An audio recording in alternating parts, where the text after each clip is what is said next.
तो नमस्कार है दोस्तों। इस वीडियो में हम लोग बात करने वाले हैं कक्षा 9 का मैथ का चैप्टर दो चरों वाले रैखिक समीकरण। यह आपके क्लास 9 और जितने भी गवर्नमेंट एग्जाम होते हैं, ठीक ना, 10th लेवल के, वो सब में पूछे जाते हैं और बार बार पूछे जाते हैं। वही प्रश्नों को केवल हम ऑब्जेक्टिव प्रश्न देखेंगे, ठीक। तो आइए देखते हैं। तो यहाँ पे आपको सही विकल्प को चुनना होता है। तो पहला है कि निम्न में कौन दो चर वाले रैखिक समीकरण का उदाहरण है। तो जो आपका ऑप्शन 2 है, x plus y is equal to 1, इसका एग्जाम्पल है। दूसरा प्रश्न है, निम्न में कौन दो चर वाला रैखिक समीकरण है। तो 2x plus y is equal to 7, इसका आंसर हो जाएगा। तीसरा प्रश्न, इनमें से कौन दो चर वाला रैखिक समीकरण है। तो इसका उत्तर हो जाएगा आपका x is equal to 3y। चौथा प्रश्न, -2x plus 3y is equal to 6 को ax plus by plus c is equal to 0 में व्यक्त करने पर a, b और c का मान ज्ञात करें। तो यहाँ पे देखना है कि x किसके साथ गुना है, तो -2 के साथ गुना है। तो यहाँ पे देखिए -2 है इसमें, फिर इसका आंसर 3 हो जाएगा। यहाँ पे देखिए y जो है 3 के साथ गुना है, तो इसका b 3, और जो अंतिम बचता है 6, वो देखना है 6। तो यहाँ पे आपका ये जो 6 है प्लस में उस साइड जाएगा, ये बाउंड्री पर जाएगा इस साइड, तो ये -6 में हो जाएगा, ठीक ना, क्योंकि प्लस का मान माइनस में हो जाता है और माइनस का मान प्लस में। तो c इज इक्वल टू -6। आगे देखेंगे तो हमारा है x minus y by 5 -10 is equal to 0 को ax plus B Y plus c is equal to 0 के रूप में व्यक्त करें, जिसमें a, b और c का आपको मान बताना है। तो इसका उत्तर हो जाएगा a is equal to 1, b is equal to -1/5 और c इज इक्वल टू -10। देखेंगे हमारा छठा प्रश्न। तो हमारा छठा प्रश्न आता है कि 2x plus 3y is equal to 9 को ax plus by plus c में व्यक्त करें। तो इसका उत्तर हो जाएगा a is equal to 2, b is equal to 3 और c इज इक्वल टू -9। ये जो 9 है उधर जाके -9 हो जाएगा, ठीक। देखिए दोस्तों, एक चीज़ मैं बताना चाहूँगा, जब भी आप मैथ पढ़ते हैं ना, तो मैथ बोलता है कि मुझे रिवीजन कीजिए। अगर आप मुझे रिवीजन नहीं कीजिएगा तो आप चाहे मैथ में 100 में 100 ला लें, लेकिन कुछ समय बाद ही आप उसे भूल जाएंगे। इसलिए मैथ को बीच बीच में रिवीजन करना पड़ेगा आपको। 7 नंबर क्वेश्चन है, 2x माइनस 5y को ax plus B Y plus C के रूप में व्यक्त करना है।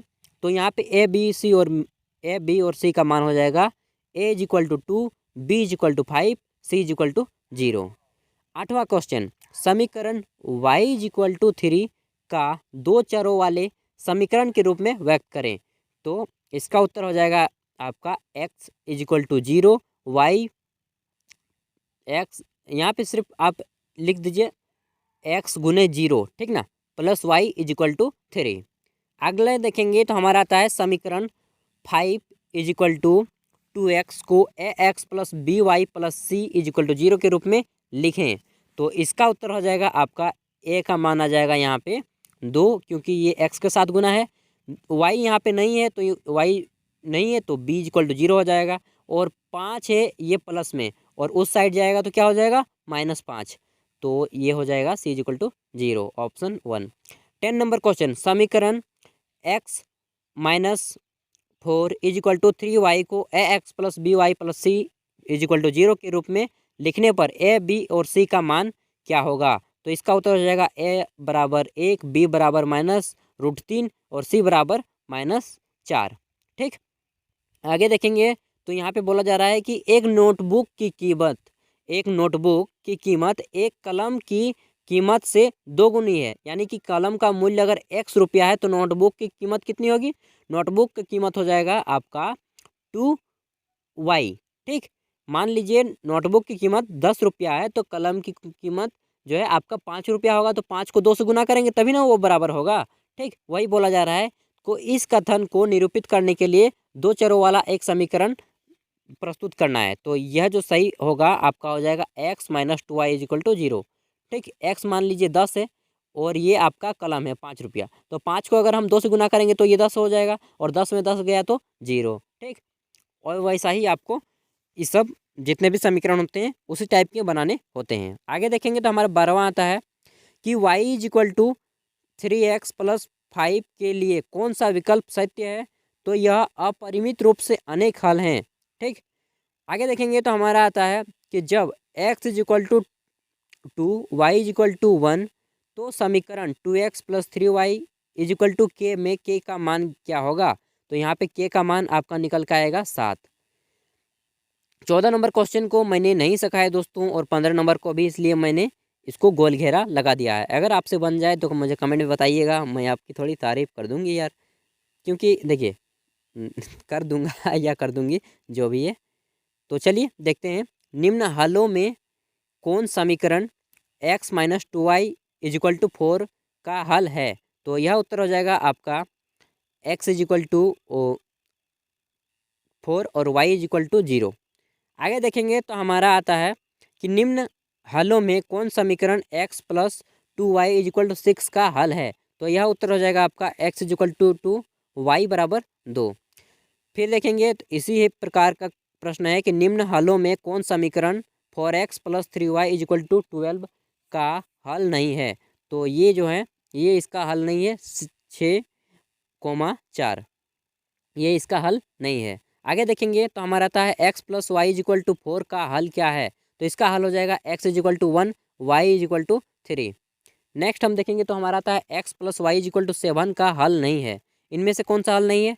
तो 2,3 इसका हल नहीं है। आगे देखेंगे तो हमारा आता है x plus 2y is equal to 6 का हल कौन सा है। तो 2 इसका हल हो जाएगा। फिर आता है हमारा 22 number, y is equal to x plus 2 का हल नहीं है। तो ये हल नहीं है, 2,3 इसका हल नहीं है। आगे देखेंगे x minus y is equal to 2 का हल है। कौन सा हल है। तो 4,2। फिर देखते हैं हमारा तो आता है y is equal to 3x का हल है। y is equal to 3x का हल कौन सा है। तो 1,3। 25 नंबर हमारा प्रश्न है कि 3 इज इक्वल टू 3 बराबर 2x प्लस वाई का हल कौन सा है। तो इसका हल हो जाएगा 0,3। नेक्स्ट आता है हमारा y is equal to 2x plus 1 का हल कौन सा है। तो इसका हल हो जाएगा 1,3। ठीक। आगे देखेंगे 27 नंबर, तो हमारा 27 नंबर क्वेश्चन बोल रहा है कि y is equal to 2x minus 4 का हल कौन सा है। तो इसका हल हो जाएगा 1,-2। 28 number, y is equal to 2x का हल कौन सा है। तो इसका हल हो जाएगा आपका 1,2। देखिए ये जितने भी प्रश्न है ना आपको खुद से प्रैक्टिस करने होंगे। अगर आप प्रैक्टिस नहीं करिएगा तो नहीं होगा। ठीक, तो प्रैक्टिस आपको करना बनता है। आगे देखेंगे, यदि बिंदु 3,4 समीकरण 3y is equal to x plus 7 के आलेख पर स्थित है तो a का मान क्या होगा। तो इसमें हो जाएगा आपका a का मान 5/3। ठीक, इसे जब आप सॉल्व करेंगे तो इसका मान आ जाएगा 5/3। नेक्स्ट देखते हैं तो हमारा आता है कि x इज इक्वल टू 0 और y इज इक्वल टू 4 किस समीकरण का हल है। तो आप बनाएंगे तो बनेगा y is equal to 2x plus 4 इसका हल है। आगे देखेंगे तो हमारा है कि दो चर वाले रैखिक समीकरण ax plus by plus c is equal to 0 का आलेख एक सरल रेखा होगा। आगे देखेंगे तो हमारा आता है कि y अक्ष का समीकरण है। y अक्ष का समीकरण कौन सा है। x is equal to 0। x is equal to 0 समीकरण है किसका, y अक्ष का। वही क्वेश्चन को घुमा के पूछा है। फिर y इज इक्वल टू 0 समीकरण है किसका, x अक्ष का। x is equal to a का आलेख y अक्ष के समांतर होता है। क्या होता है, एक सरल रेखा होता है। ठीक ना, यानी कि एक सीधी लाइन। फिर आता है हमारा 36 नंबर कि y is equal to a का आलेख x के समांतर होगा, सॉरी होता है। कैसा होता है, एक सरल रेखा यानी कि एक सीधी लाइन। नेक्स्ट है, क्या रैखिक समीकरण y is equal to 3x का आलेख मूल बिंदु से होकर जाएगी। तो हाँ बिल्कुल जाएगी जी। अगला है प्रश्न कि क्या रैखिक समीकरण y is equal to 2x का आलेख मूल बिंदु से होकर जाएगी। हाँ ये भी जाएगी। अगला है, क्या रैखिक समीकरण x plus y is equal to 4 का आलेख मूल बिंदु से होकर जाएगी। नहीं, ये नहीं जाएगी। जब इसे आप सॉल्व करेंगे ठीक ना ग्राफ पेपर में तो ये नहीं जाएगा। आगे देखेंगे तो हमारा आता है रेखा x इज इक्वल टू 3 का आलेख किन बिंदुओं से गुजरता है। तो यह हो जाएगा आपका 3, 2 से गुजरता है, यानी कि x का 3 और y का 2। आगे देखेंगे तो हमारा आता है रेखा y2 का आलेख किन बिंदुओं से होकर गुजरता है। तो ये जाएगा 5, 2 से। ठीक, फिर देखते हैं 42 नंबर क्वेश्चन कि दो चर वाले रैखिक समीकरण के हल होते हैं, कैसे होते हैं? अनंत हल होते हैं। फिर देखेंगे हमारा कि रैखिक समीकरण 4x plus 3y is equal to 12 का आलेख x अक्ष के किस बिंदु पर प्रतिच्छेद करेगा? तो यह प्रतिच्छेद करेगा आपका 30 पर। नेक्स्ट देखते हैं तो हमारा आता है दोस्तों कि 44 नंबर प्रश्न, रैखिक समीकरण 3x plus 2y is equal to 6 का आलेख y अक्ष के किस बिंदु पर प्रतिच्छेद करेगा? तो यह जिस बिंदु पर प्रतिच्छेद करेगा उसे कहते हैं 0 3, यानी कि x का 0 और y का 3।